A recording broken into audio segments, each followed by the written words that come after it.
अभी credit card से पैसे यूज करो और चुकाओ 1.5 महीने बाद। ये सुनने में जितना अच्छा और फायदेमंद लगता है उतना ही खराब और खतरनाक होता है।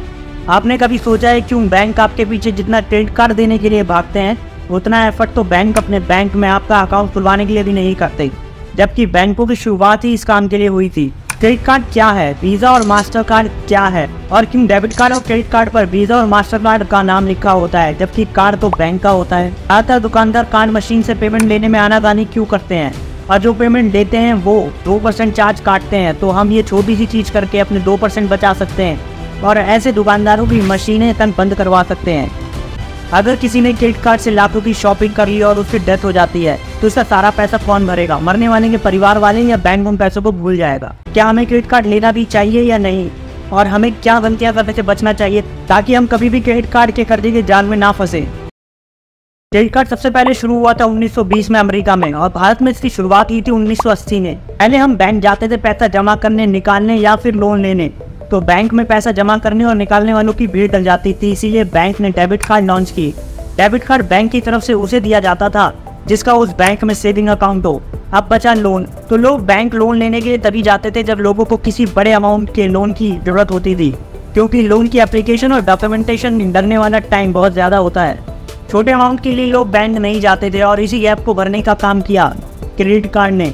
पर बैंक क्रेडिट कार्ड सबको नहीं देता, और उसी को देता है जिस पर बैंक को भरोसा होता है कि ये इंसान हमारे पैसे छुपा देगा। पर एक एक इंसान को बैंक पर्सनली याद नहीं रख सकता, इसलिए बैंक जोखिम को कम करने के लिए ही credit information bureau India limited CIBIL report की शुरुआत हुई थी, ताकि सिविल रिपोर्ट देख के किसी इंसान की फाइनेंशियल क्रेडिबिलिटी चेक कर सके कि ये इंसान पैसे के लेन देन में कैसा है और इसको उधार देना भी चाहिए या नहीं।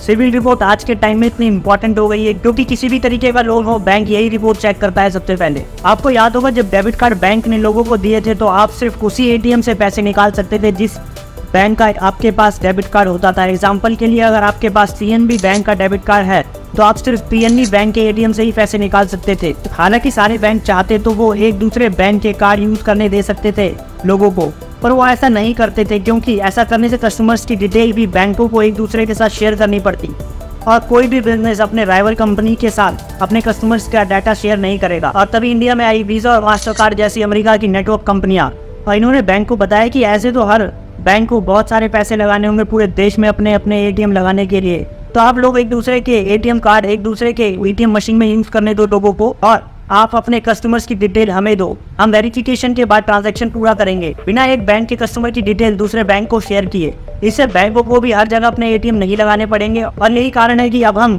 किसी भी बैंक का डेबिट कार्ड किसी भी बैंक के एटीएम में यूज कर लेते हैं। उसी तरह क्रेडिट कार्ड पेमेंट मशीन भी किसी भी बैंक की हो हम हमारे क्रेडिट कार्ड से पेमेंट कर पाते हैं, और यही वजह है कि इन्हीं नेटवर्क कंपनियों का नाम लिखा होता है हमारे डेबिट कार्ड और क्रेडिट कार्ड पर। ऐसा क्यों होता है? कार्ड मशीन होने के बाद भी कई दुकानदार कार्ड से पेमेंट लेने में आनाकानी करते हैं। तो ये जो नेटवर्क कंपनियों की हम बात कर रहे थे, वीजा और मास्टर कार्ड, ये दोनों इंडिया के बाहर की कंपनी है, और गवर्नमेंट के रूल के हिसाब से इन्हें डाटा सेंटर इंडिया में ही रखने हैं ताकि इंडियन लोगों का डाटा हमारे देश में ही रहे। पर डाटा सेंटर खोलने, मेंटेन करने और अपने ऑफिस चलाने के साथ ही कई और भी खर्चे होते हैं एक कंपनी के। तो ये जो नेटवर्क कंपनियां हैं सारा काम फ्री में तो करेंगी नहीं, इसीलिए अब समझते हैं कि नेटवर्क कंपनियां और बैंक आपके हर क्रेडिट कार्ड की ट्रांजैक्शन पर पैसे कैसे कमाता है। इसे एक एग्जांपल से समझते हैं। अगर हम क्रेडिट कार्ड से किसी दुकान से सामान खरीदते हैं तो हर ट्रांजैक्शन में 4 पार्टियां इन्वॉल्व होती है। पहला है इशूअर बैंक, दूसरा है एक्वायरिंग बैंक, तीसरा है नेटवर्क कंपनी, और चौथा है दुकानदार।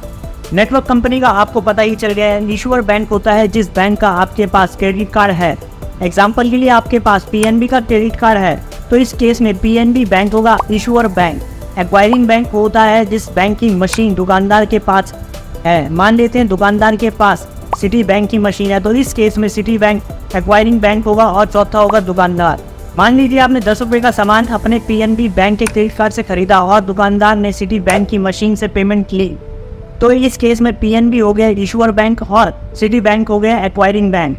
तो इस 10 रुपए की ट्रांजैक्शन कंप्लीट होने के बाद 2 रुपए इशूअर बैंक अपने पास रखेगा, 8 रुपए एक्वायरिंग बैंक को दे देगा। उसमें से 1 रुपए एक्वायरिंग बैंक रखेगा, बाकी 7 रुपए दुकानदार के अकाउंट में भेज देगा। उसके बाद एक्वायरिंग बैंक अपने 1 रुपए में से 50 पैसे नेटवर्क कंपनी को दे देगा और 50 पैसे खुद रख लेगा। अब दुकानदार के पास 10 रुपए की पेमेंट में से सिर्फ 7 रुपए ही आए उसके अकाउंट में, तो इसी कमीशन को दुकानदार कस्टमर से लेने की कोशिश करते हैं 2 से 3% एक्स्ट्रा चार्ज करके क्रेडिट कार्ड पेमेंट भरने की। Reserve bank of India RBI ने इसके लिए नोटिफिकेशन निकाला जिसमें साफ लिखा था कि दुकानदार ऐसा नहीं कर सकते, और अगर कोई दुकानदार ऐसा करता है तो आप RBI में इसकी शिकायत कर सकते हो या बैंक में भी इसकी कंप्लेंट कर सकते हो।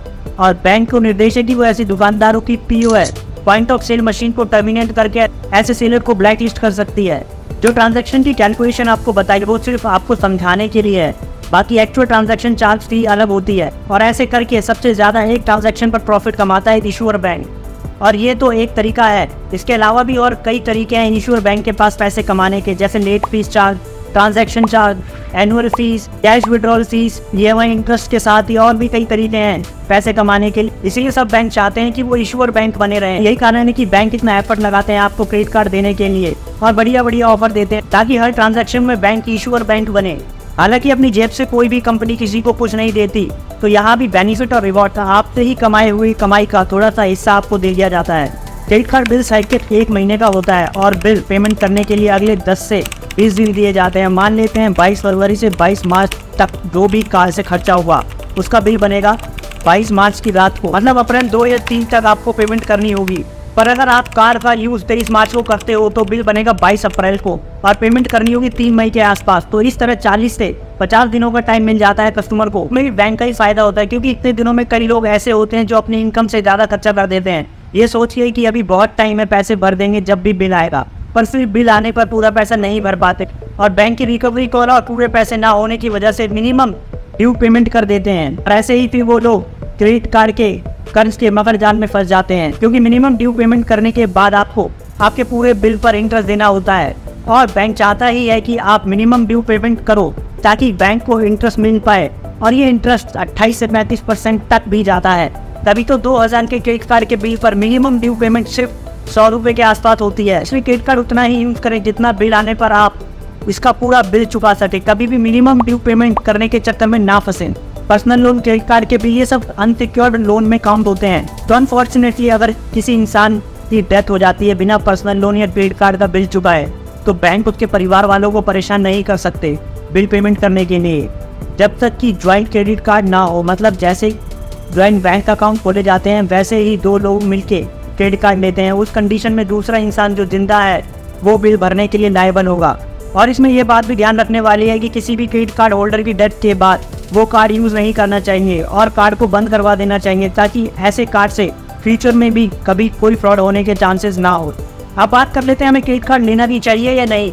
इसका सिंपल सा रूल ये है कि आप ये समझ लो कि जितने अमाउंट का आप क्रेडिट कार्ड से खर्चा कर रहे हो उतने पैसे आपके पास होने चाहिए बिल चुकाने के लिए। सही तरीके से क्रेडिट कार्ड इस्तेमाल करो, हमेशा पूरे बिल की पेमेंट करो और ये मिनिमम ड्यू पेमेंट के चक्कर में तो कभी मत फंसना। और कभी ऐसा हो भी जाता है कि क्रेडिट कार्ड से बहुत ज्यादा ही खर्चा हो गया, तब भी मिनिमम ड्यू पेमेंट करने की बजाय किसी दोस्त, रिश्तेदार या पर्सनल लोन लेके आप क्रेडिट कार्ड का पूरा बिल चुका सकते हो, क्योंकि पर्सनल लोन 12 से 14% में मिल जाता है और क्रेडिट कार्ड पर लगने वाला इंटरेस्ट 28 से 35% तक जाता है, जो कि बहुत ज्यादा होता है। क्रेडिट कार्ड के कई फायदे भी होते हैं जैसे discount offer, cashback, reward points, और कई क्रेडिट कार्ड पर आपको कई तरह के इंश्योरेंस भी मिल जाते हैं, वो भी बिना किसी प्रीमियम पे किए हो, जैसे एक्सीडेंटल इंश्योरेंस हो गया।